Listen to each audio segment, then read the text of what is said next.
Hello and welcome everyone to a new video on your channel, Mr. Tech Tips. Before watching the video, don't forget to subscribe to our channel and don't forget also to like this video.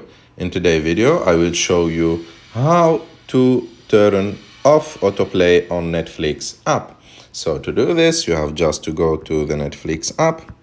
And of course, you should have an account on the Netflix app. After that, click on My Netflix. After that, click on your profile name. And after that, click on Manage Profiles. And after that, click on the pen on your profile icon or picture.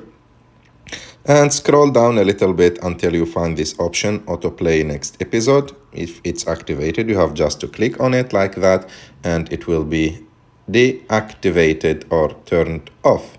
I hope that you like this video. If you like this video, don't forget to subscribe to our channel. Don't forget to like this video, and see you in the next one.